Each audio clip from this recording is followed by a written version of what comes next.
Bonjour, bienvenue pour la quotidienne du 4 mars, journée dédiée à la lutte contre l'obésité. On s'y intéresse en compagnie du docteur Fournier, médecin-chef du service de chirurgie de l'hôpital de Nyon.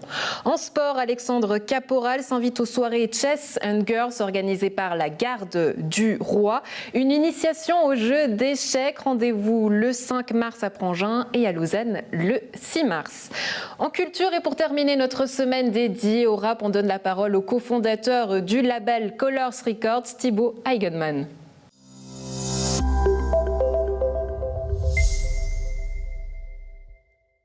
Le 4 mars marque la journée mondiale contre l'obésité, un événement pour mobiliser les énergies et sensibilités, les mentalités, afin de faire évoluer la société et la façon dont cette maladie est perçue. Docteur Fournier, bonjour. Bonjour.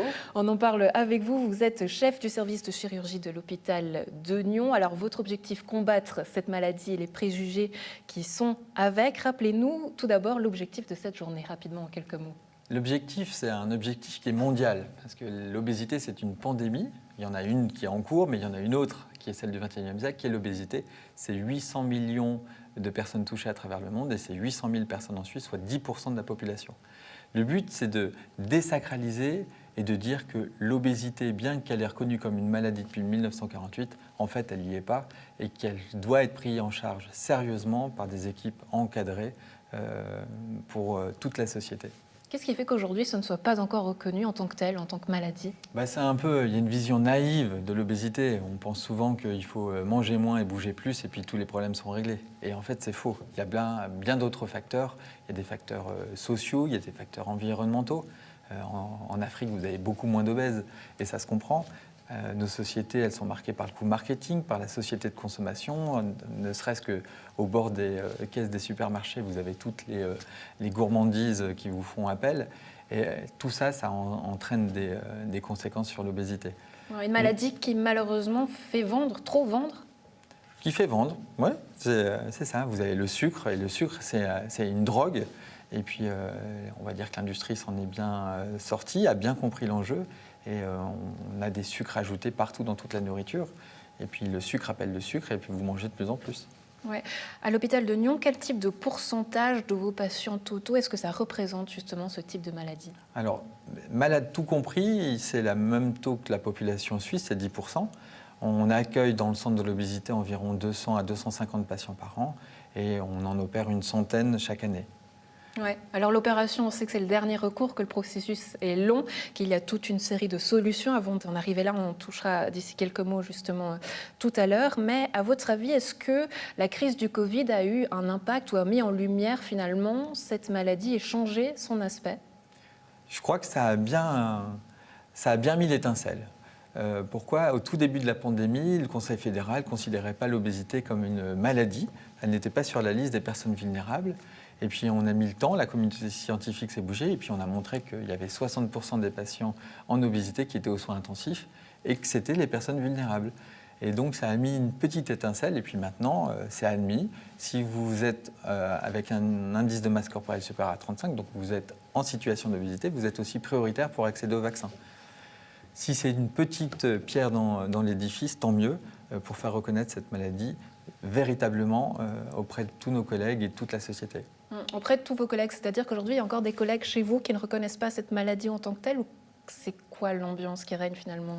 Alors, il y a des confrères qui estiment que c'est une maladie, et puis il y en a d'autres, ça fait partie des symptômes. Voilà, il est obèse, il est un peu gros, mais j'avais une discussion hier où on me disait on voit le poids qui monte, 80, 90, 100 kilos, et il n'y a pas forcément une équipe ou un médecin traitant qui va alerter pour dire faites quelque chose. Il y a des solutions qui existent, il y a des centres qui existent.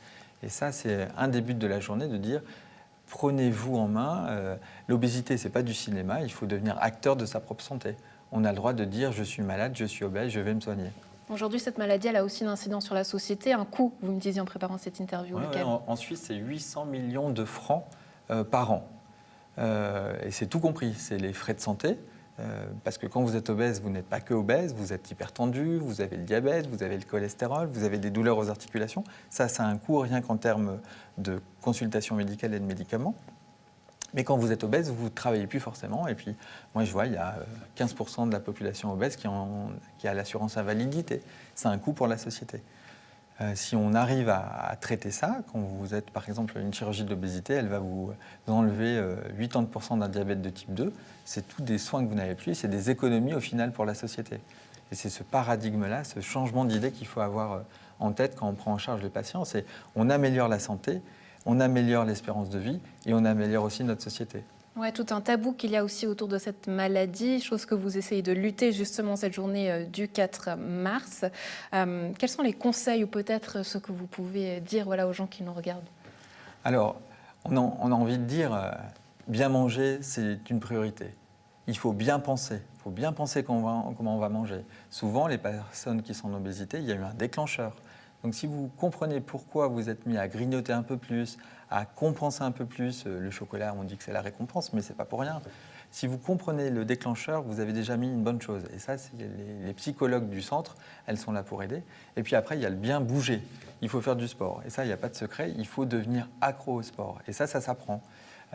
On a mis en place au centre déjà des consultations avec une coach sportive. C'est un projet qui est soutenu par tout l'hôpital et par la direction et le conseil d'administration.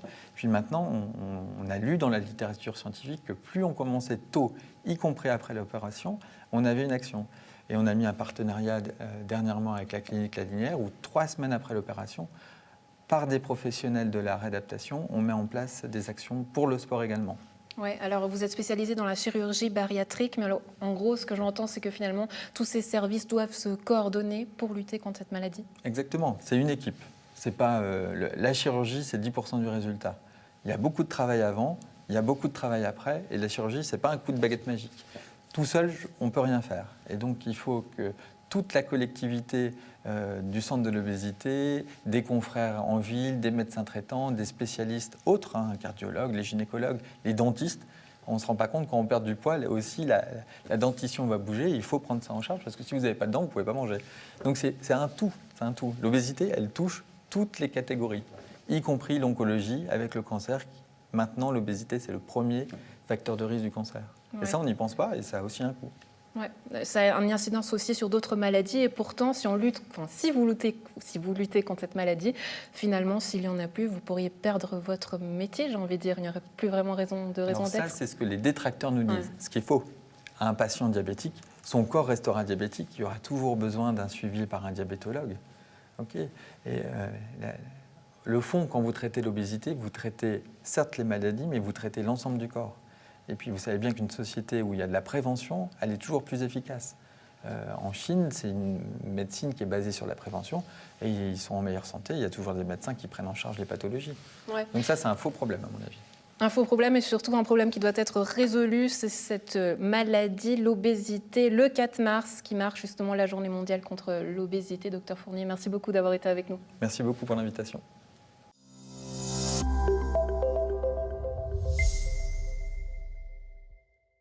Avec la crise sanitaire et depuis la série à succès sur Netflix, Le Jeu de la Dame, le monde des échecs vit une mini-révolution et les joueuses sont de plus en plus nombreuses à s'y intéresser. Le club pranginois La Garde du Roi l'a bien compris et organise ce week-end 2 soirées d'initiation aux échecs pour les jeunes filles de 6 à 15 ans, les Chess and Girls qui auront lieu vendredi 5 mars à Prangin et samedi 6 mars à Lausanne. Bonjour Claudio Pronescu. Bonjour. Vous êtes entraîneur d'échecs à la Garde du Roi. Et bonjour Sophia Dupuis. Bonjour. Alors tu as 10 ans, bientôt 11, et tu habites à Morges. Tu es donc une joueuse d'échecs à la Garde du Roi. Dis-moi, ça fait combien de temps que tu joues aux échecs, Sophia ? Quand j'avais 7 ans, il y a une fille qui s'appelle Lindita Zulfiji, c'est mon amie. Elle m'a appris les bases et aussi mon papa et les stratégies et comment bouger les pièces. Et j'ai commencé au mois de début janvier au club La Garde du Roi. Ouais. C'est quoi qui te plaît, toi, dans les échecs ? Ce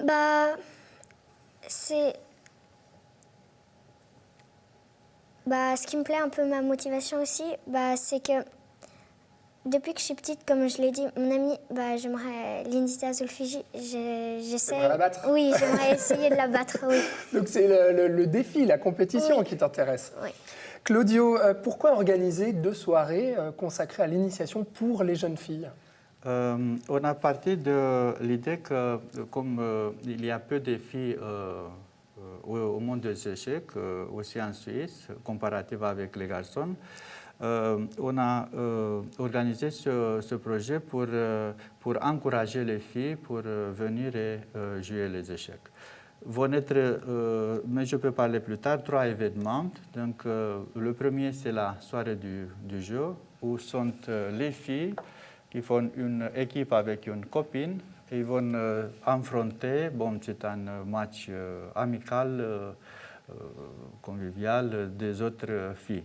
On a des petites médailles, des petits prix pour les encourager, pour bien débuter aux échecs. Et progresser aussi. Donc, on le rappelle, avec le Covid, donc du coup, c'est seulement les jeunes filles de 6 à 16 ans, c'est ça? De 5 à 16 ans, exact, pardon. donc ce sont des filles moins de 16 ans. Et les places sont limitées à 16 personnes. Tout à fait. Sophia, toi, tu t'es inscrite donc en janvier au club donc, de la Garde du Roi, où Claudio est donc entraîneur. Apparemment, tu t'es inscrite parce que tu as vu la série sur Netflix, Le Jeu de la Dame, et puis ça a été un déclic, tu as eu envie de vraiment continuer les échecs. Pourquoi? Oui, ça m'a beaucoup motivée parce que juste au début, la petite fille, elle ne savait pas jouer, mais après, elle a appris à jouer et elle était la championne un peu du monde.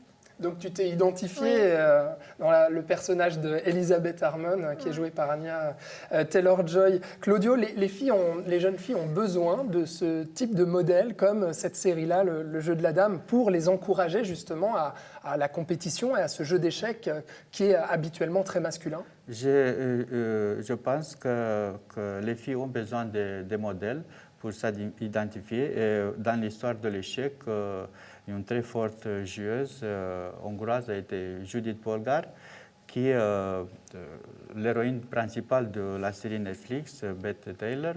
C'est un mélange entre Judith Polgár et l'autre part, c'est Bobby Fischer, qui peu de monde connaît, a été l'entraîneur secret de Judith Polgár. Donc les filles ont besoin de montrer, de voir que c'est possible. C'est possible, eux ne sont pas inférieurs aux garçons et peuvent se battre à égal avec les garçons. Tu l'as dit au début de l'interview, Sophia, et puis ton papa qui est en coulisses m'a dit aussi, si Sophia elle joue, c'est pour gagner. C'est la compétition qui te motive avec les échecs aussi.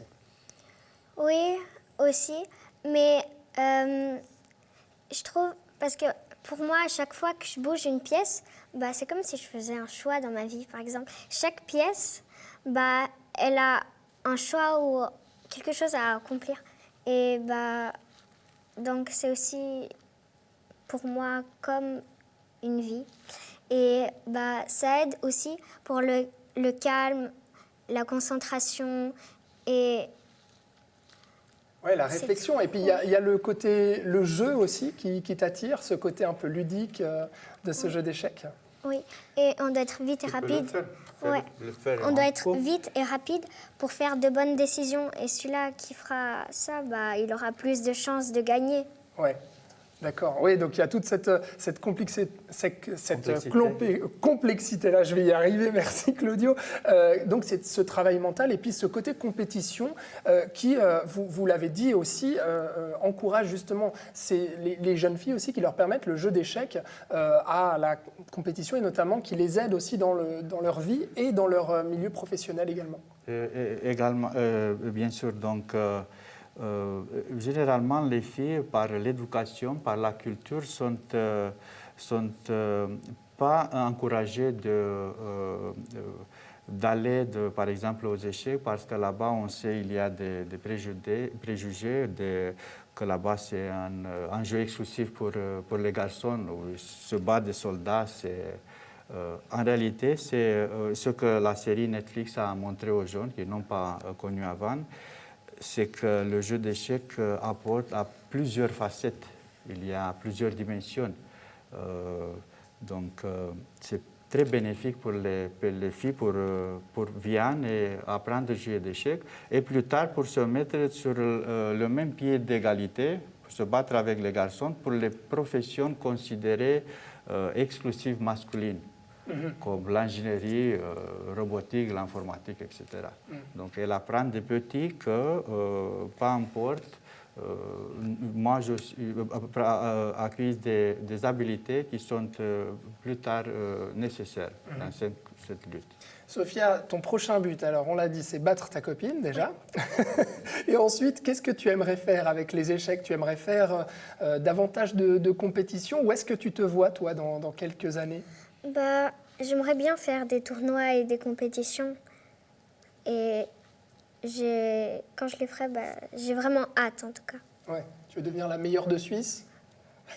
Bah, je vois pas comme ça, mais si je serais très très bonne ou je m'exerce beaucoup dans plusieurs années, bah, j'espère en tout cas. Oui. Claudio, on le rappelle, les soirées Chess and Girls ont lieu donc le 5 mars entre 17h et 18h30 à Prangin. Il faut donc s'inscrire, les places sont limitées à 16 personnes. Et le samedi 6 mars entre 16h30 et 18h à Lausanne. Avant de se quitter, je crois que vous avez un petit défi à nous donner, à nos téléspectatrices et téléspectateurs pour gagner alors un certain prix. Dites-nous, je vais le montrer. Donc le prix a été offert par la Fédération internationale d'échecs, FIDE. Et va être donné c'est exclusif pour les filles parce que l'événement est organisé pour les filles. Le défi, c'est qu'il faut mettre... Le problème, ce n'est pas difficile. Juste que les filles qui peuvent puissent participer entre 5 et 16 ans. Bien sûr, les parents peuvent les aider de mettre la solution, peuvent prendre une photo de l'échiquier qu'ils ont à la maison et poster sur notre page Facebook La Garde du Roi. On fait appel à la moralité des parents pour ne pas les aider, ou les frères, etc. Il faut les laisser tout seuls. Donc le problème, c'est qu'il faut... donc on connaît tous que la dame, c'est la pièce la plus puissante aux échecs. Elle se déplace sur toutes les lignes, sur les colonnes, sur les diagonales. Donc il faut placer 8 dames sur l'échiquier, pas que les pièces s'attaquent réciproquement. Bien sûr qu'on n'a pas à la maison 8 dames, donc à la place des dames, on peut mettre des pions, noirs ou blancs. Oui. Par exemple, je mets un pion ici, mais on considère que c'est les dames. Comme ça, c'est correct, les deux ne s'intersectent pas. Ouais. Et donc le gagnant va recevoir ce magnifique jeu d'échecs et va le prendre dans notre club de Prangin. On va prendre contact avec. Ouais. La première fille qui va poster va être prise en compte. Alors je vois que Sophia, elle est très attentive parce qu'elle a envie de gagner, je crois, ce défi. Alors dites-nous, qu'est-ce que c'est justement la question à laquelle il faut répondre? Qu'est-ce qu'il faut faire exactement? Il faut mettre 8 dames, donc 8. Les pions, on considère des dames. Oui, on peut prendre des pions pour jouer les dames. Pour pas que les dames s'intersectent. D'accord. Voilà, pour placer. Donc, il faut placer 8 dames sur un échiquier de 64 cases, sans que les dames ne puissent se menacer mutuellement, conformément aux règles du jeu d'échecs. Voilà. La couleur des pièces est à ignorer. Par conséquent, 2 dames ne devraient jamais partager la même rangée, colonne ou diagonale. Par exemple, ici, jusqu'à maintenant, c'est correct. Mais il faut ajouter encore 5 dames. Je ne dévoile la solution. Voilà. Par exemple, si je mets une dame ici, c'est incorrect parce que... Là, on peut la manger. Voilà, effectivement. Donc c'est une solution incorrecte. Donc ça, c'est le défi, le problème. Alors vous faites ça chez vous, vous regardez bien cet échiquier et puis vous faites comme Claudio et comme Sophia, vous essayez de répondre et puis vous vous rendez sur la page Facebook donc de la Garde du Roi. Merci beaucoup Claudio Proneșcu, vous êtes entraîneur à la Garde du Roi. Merci d'avoir été avec nous. Et Sophia, merci beaucoup d'avoir été aussi sur ce plateau d'NRTV. Merci de m'avoir invité. C'était super sympa. Et puis donc rendez-vous les 5 mars et 6 mars, donc Prangin et Lausanne, si vous êtes une jeune fille et que vous voulez vous initier au jeu d'échecs. Merci et à bientôt.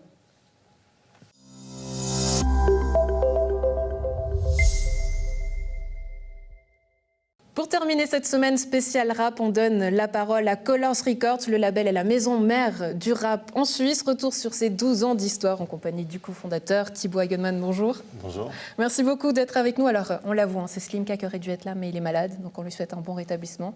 Ouais. C'est quoi? Il se met trop de pression à la sortie de ces nouveaux clips? Non, ça va. non, ça va. C'est juste un... Vous savez, le temps en ce moment, il grimpe, il descend, et voilà.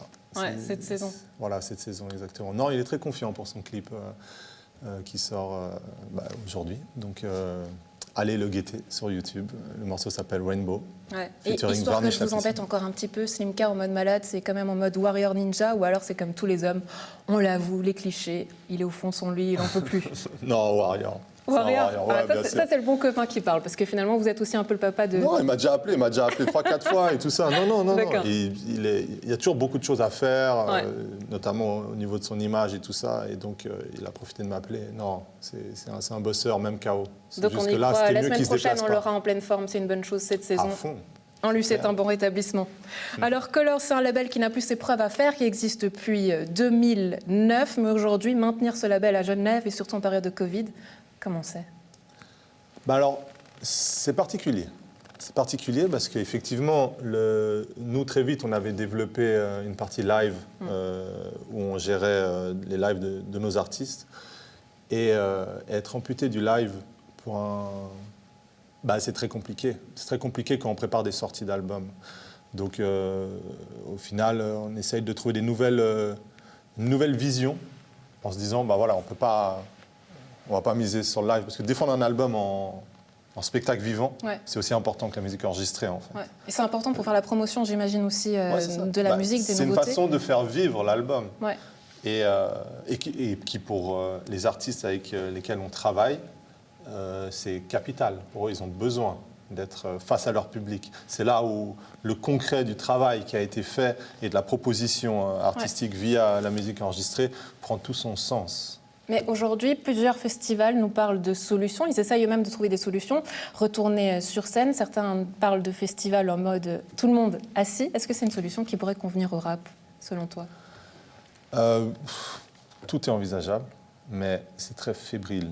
C'est donc pas sûr. Nous, on a besoin de pouvoir avoir une vision qui est un peu plus précise. Et donc, oui, si on nous fait une proposition et que c'est assis et qu'on y trouve de l'intérêt, nous irons. Ça, il n'y a aucun problème avec ça. C'est intéressant ce que tu dis. Tu dis le mot précis et c'est l'image qu'on a un peu de Colors où tout doit être minutieusement calculé, travaillé. Pourquoi? Parce que c'est la meilleure image que l'on puisse donner. Mais ça peut paraître paradoxal, excuse-moi, parce que le rap, c'est quelque chose de très viscéral, combatif. On met en avant les émotions. Et puis finalement, d'avoir tout ce contrôle-là, pourquoi? Ah oui, alors attends. Il faut toujours garder une part de spontanéité, hein. Je ne dis pas qu'on va maquiller nos émotions pour les utiliser à bon escient pour obtenir quelque chose ou autre, ce qui serait un peu trop compliqué. Non, nous, ce qu'on veut, c'est faire en sorte que l'artiste puisse créer et accompagner cet artiste dans la création du mieux possible pour amener un côté professionnel à cette industrie. C'était notre objectif de base et c'est pour ça que je suis ravi quand tu me dis qu'on a cette image de précision. On peut encore s'améliorer, je dirais, moi. C'est ce qui est ressorti de ces interviews tout au long de cette semaine, c'est que finalement, il manque un cadre structurel, professionnel au monde du rap. Est-ce qu'aujourd'hui, Colors peut être la solution, le sauveur de tout le monde? Ah, c'est une lourde question qui met pas mal de... Ouais, si je réponds surtout oui. Je pense qu'il faut revoir la démarche pédagogique de formation artistique liée aux musiques urbaines. Quand je dis musique urbaine, j'aime pas beaucoup ce terme. Je l'utilise parce qu'il définit maintenant. C'est devenu un standard de définition, donc j'utilise ce terme-là. Je préfère m'attacher au mouvement hip-hop, aux musiques afrodescendantes comme la soul, le funk, le rap, le reggae, le R&B. Et je pense que parfois la Suisse sous-estime l'intérêt artistique des jeunes qui veulent utiliser les musiques urbaines pour pouvoir proposer une œuvre, pour pouvoir proposer quelque chose. Et en effet, Colors pourrait être de très bons conseils pour ouvrir une école ou un centre de formation pour ces jeunes-là.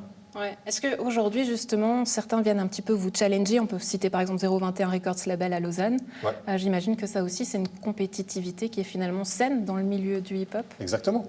C'est une compétition positive. Donc plus il y a de structure, plus il y a des gens qui sont déterminés à vouloir faire des œuvres, et ben mieux c'est. Ouais. Après, nous, avec Colors, on a un respect pour l'œuvre. On se sacrifie pour l'œuvre. C'est-à-dire que nous, en tant que producteurs ou managers, l'artiste, en tant que créateur, eh ben, on met tous nos égos de côté pour mettre en avant l'œuvre, car il n'y a pas plus important que ce que l'on propose. Moi, ce que je pourrais dire, c'est que certes, on peut faire des millions de morceaux. Maintenant, c'est lequel qui te marque, c'est lequel dont tu vas te rappeler. Ouais. Lequel aura sa véritable identité, sa véritable couleur aujourd'hui, justement, Voilà. L'identité de Colors, est-ce qu'elle a évolué ou qu'est-ce que tu peux en dire? Bien sûr, elle évolue parce qu'on grandit. Le label est né en 2009, il a un peu plus de 10 ans maintenant. J'ai l'impression qu'on arrive à une nouvelle maturité. Makala le dit très bien. Ce qu'on veut, c'est amener le rap partout. Et c'est ce qu'on défend. Quand on voit Slimka, son personnage, sa façon d'écrire qui n'est pas du tout celle de Makala, qui n'est pas du tout celle de Dejmi ou de Mairo. Chacun a un style particulier et au final défend un rap que nous soutenons. Ouais. Aujourd'hui, le rap Colors, du coup, il est fait de toutes ces origines-là, de toutes ces couleurs-là. Oui. C'est aussi une volonté de traverser les frontières. Où est-ce que vous en êtes dans cet objectif-là? On est toujours beaucoup plus écouté en France qu'en Suisse. On aimerait bien d'ailleurs pouvoir grimper un peu nos statistiques d'écoute. C'est pour ça que je suis ici, pour faire la promotion. Mais c'est pour ça Peuple de Nyon, n'hésitez pas, venez écouter la musique de Colors Records. Et en fait... Ça paraît très sacerdotal quand tu nous parles comme ça, c'est vrai? Il y a un côté très évangélique, église. Colors change. Non, alors on n'est pas une secte, si c'est ça que tu veux me faire dire. Je ne serais pas d'accord. Non, mais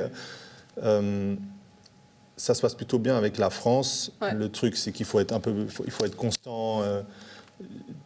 C'est un long travail, c'est pas simple. C'est que finalement, c'est faire venir la France en Suisse. C'est ne pas vous délocaliser à l'étranger, mais finalement faire venir ces gens-là chez nous pour prouver que finalement le rap existe en Suisse. Je crois que c'est ça votre démarche. Alors, un temps, oui. En fait, pour nous, on a monté un studio. Donc, si on veut travailler avec quelqu'un, on va plutôt lui dire ne travaille pas chez toi, viens chez nous. Comme ça, tu vis notre air. On partage le même oxygène un moment et puis on va créer quelque chose ensemble. Par respect pour de nouveau l'œuvre. Après, si c'est vraiment impossible de le faire, on trouvera une autre solution. Mais c'était ça un petit peu la réaction. Après, nous, on se déplace. Slimka, Makala n'ont pas arrêté de se déplacer. Et c'est ça qui a fait qu'ils ont réussi à atteindre cette popularité-là. Ça ne vient pas de nulle part. Ce n'est pas en étant que sur les réseaux. C'est que derrière, il y a eu plus de 60 dates qui ont été faites en France, des week-ends où on fait des 4 jours où on fait 2000 km parce qu'on part en Belgique, on finit sur la pointe de Bretagne et on repasse par Centre-France avant de rentrer à Genève. Donc derrière, il y a eu un effort, il y a eu un travail parce que ce n'est pas si simple, ce genre de tournée. Ouais, il y a 1 ou 2 ans, on pouvait lire que plusieurs filiales françaises comme Arista, Barclay ou Def Jam souhaitaient racheter la société. Est-ce que tu serais prêt à lâcher le bébé?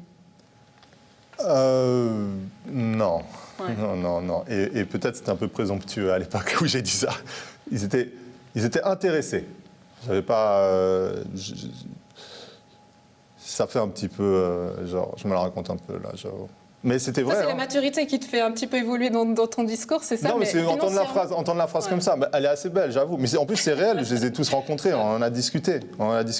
C'était pas forcément pour racheter. C'était plutôt pour relier le label à leur structure.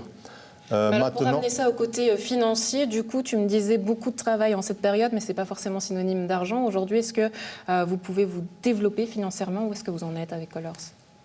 Alors, si on pouvait lever un fonds de plusieurs millions, on le ferait avec plaisir. Ouais, comme beaucoup de sociétés. Ouais, c'est clair. Non, on se bat, c'est pas évident, on se bat pour trouver de l'argent, mais il y en a, et il y a des partenaires qui sont là pour nous aider, que ce soit dans le privé, que ce soit... nous sommes en bonne discussion aussi avec les différents soutiens de la ville.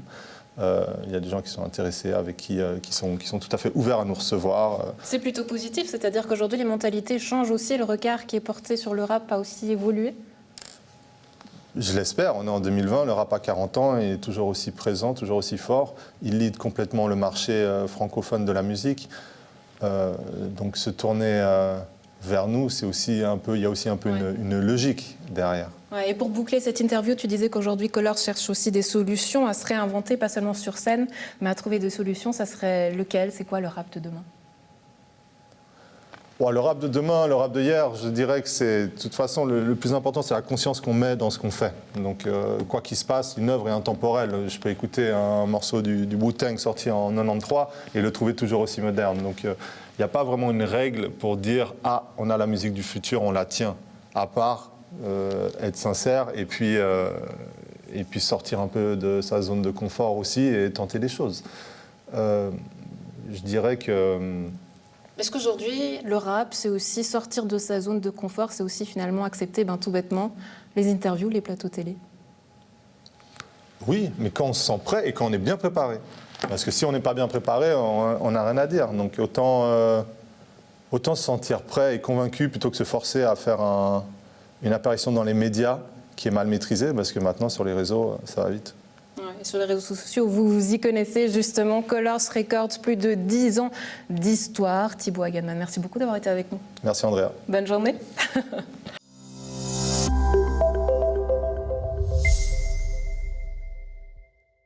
C'est tout pour la quotidienne du 4 mars. Un plaisir d'avoir été en votre compagnie. On se retrouve demain pour la rétro. Très belle soirée, bonne suite de programmes sur Nyon Région Télévision.